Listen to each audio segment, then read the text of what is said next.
Thomas Pitera, often referred to by his infamous nicknames Tommy Karate and the Karate Guy, is a notorious figure in the history of organized crime in New York City. As a member of the Bonanno crime family, Pitera rose through the ranks to become a soldier and later a captain leading his own crew. Law enforcement suspected him of being involved in as many as 60 murders, a chilling statistic that cemented his reputation as one of the most ruthless members of the Mafia. Pitera's lethal skill set included karate and other martial arts, disciplines he began mastering at a young age. These abilities not only became integral to his violent career, but also earned him his infamous monikers. His martial arts prowess combined with his calculated demeanor made him a feared enforcer within the underworld. Today, Pitera is serving a life sentence at USP Big Sandy, a high-security federal prison located in Inez, Kentucky. Born and raised in the Gravesend neighborhood of Brooklyn, New York, Pitera came from a diverse cultural background. His father, Joseph "Joe" Pitera, was an Italian-American hailing from Campania in the province of Salerno, while his mother, Catherine Bogowski, had German and Polish roots from Rhineland-Palatinate. Joseph worked as an independent concession stand candy salesman, a far cry from the life of crime his son would eventually lead. Despite his seemingly ordinary upbringing, Thomas Pitera's path would take a dark and violent turn, forever marking his place in the annals of organized crime history. Pitera's early years were marked by a mix of challenges and growing interests that shaped his path forward. He attended David A. Booty Jr. High School, located at 228 Avenue S in Gravesend. His time there was largely unremarkable in the eyes of his teachers, as he often seemed lost in thought and left little memorable impression. His high-pitched voice made him a target of relentless bullying from his peers, a hardship that deeply affected his school experience. Although Pitera initially dreamed of playing professional baseball, social exclusion prevented him from joining the school's varsity team. Frustrated and disillusioned, he retaliated by breaking into the school, stealing the baseball team's equipment, and selling it through local fences in the neighborhood. This act of rebellion led to his arrest. However, due to his status as a minor, he was convicted as a juvenile, and his record remained sealed. As Pitera navigated this turbulent period, he discovered martial arts, which became a turning point in his life. He began training at a dojo in Sheepshead Bay, Brooklyn, where he quickly excelled, earning respect for his dedication and skill. His days were filled with a rigorous routine of physical training, weightlifting, and studying Kyokushin combat tactics. He also immersed himself in martial arts films, particularly kung fu movies, which fueled his passion for fighting. His fascination with martial arts began at age 12 after watching the 1966 The Green Hornet television series, in which Bruce Lee co-starred alongside Van Williams. This interest only deepened after the 1969 release of Marlowe, where Lee played Lee Wong opposite James Garner. Despite parental disapproval of his long, straight black hair, which they feared made him look like a hippie, he embraced it as part of his evolving identity. Pitera adopted a diet that included sushi and absorbed himself in Eastern philosophy, creating a foundation that would guide his life's philosophy and interests. After triumphing in a grueling kumite competition in Sheepshead Bay, Tommy Pitera embarked on a transformative journey to Tokyo, Japan, where he dedicated 27 months to rigorous training in the ancient discipline of Koryu ninjutsu. Under the tutelage of the esteemed Shihan Hiroshi Masumi, Pitera immersed himself in the martial arts world, honing his skills with precision and discipline. His diet primarily consisted of fish, rice, and seaweed, staples of Japanese cuisine, which he complemented with an intellectual pursuit of warfare and combat tactics. This dual dedication to physical and mental growth elevated him into not just a martial artist, but a scholar of combat, fostering a self-image of invincibility. Pitera's evolution was so striking that when his mother and aunt, Angelina Bugowski, visited him in Tokyo, they were astounded by his physical transformation, newfound maturity, and deep respect for Japanese culture. His training extended to mastering traditional weapons like the tonfa, nunchucks, and katanas, while his decision to grow shoulder-length hair paid homage to his idol, Bruce Lee. To extend his stay after his scholarship ended, Pitera worked in a chopsticks factory, earning the nickname Tommy Karate among friends and mob associates, an ironic moniker given his expertise in Togakure Ryu rather than karate. Upon returning to Brooklyn, Pitera became a member of the Bonanno crime family, quickly earning a reputation as one of its most feared hitmen. Initially aligned with a faction led by Caporegime's Alphonse, Sonny Red Indelicato, Frank Lino, Dominic Trinchera, and Philip Giacone, Pitera found himself embroiled in the faction's rivalry with the leadership of boss Philip Restelli and his trusted capos Joseph Massino and Dominic Napolitano. This power struggle culminated in 1981 when Massino and Napolitano orchestrated the infamous murders of the rival capos at a Gravesend club co-owned by Sammy Gravano. With the faction leaderless, Pitera aligned with Massino, solidifying his place in the Bonanno family hierarchy.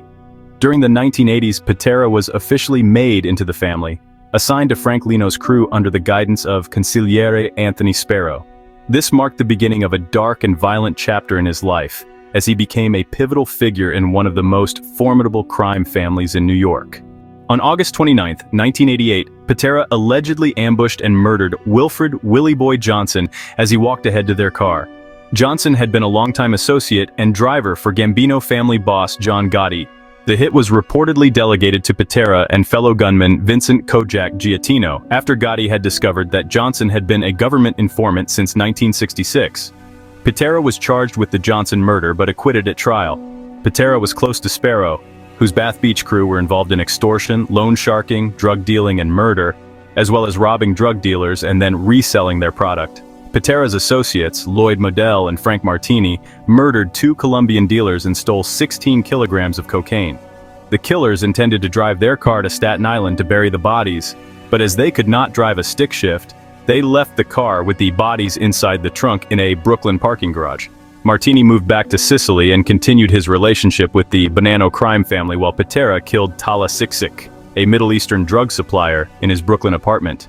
Pitera shot Siksik 4 times in the back, chopped the body up into 6 pieces, and then buried it at a secret dumping ground.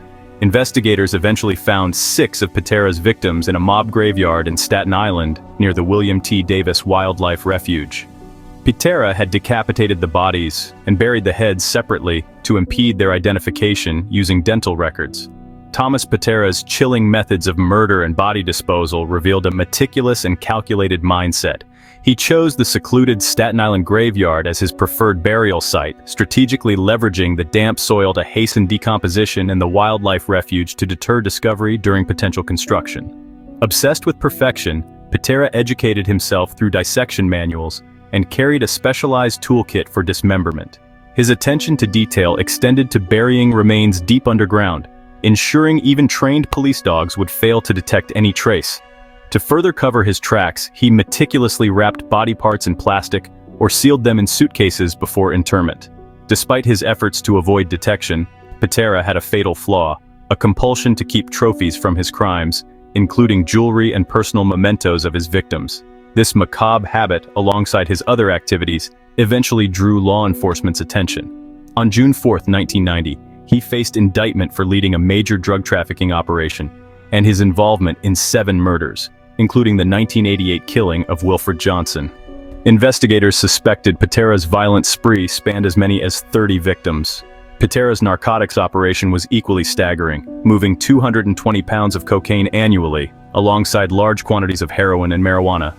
DEA agents discovered more than 60 automatic weapons, knives, swords, and literature, such as the Hitman's Handbook and Killer Be Killed, which dealt primarily with assassination techniques as well as torture and the dismemberment of cadavers, in Pitera's apartment in Gravesend.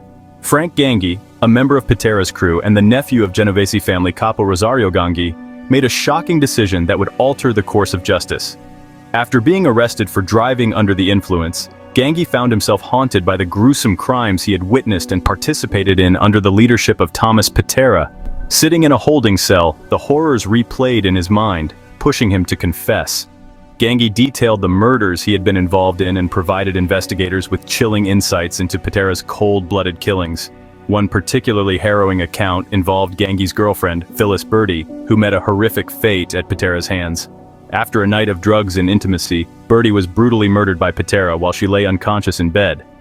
Ganghi described how Pitera dismembered Birdie's body into 6 pieces in the bathroom, treating the act with a chilling sense of detachment.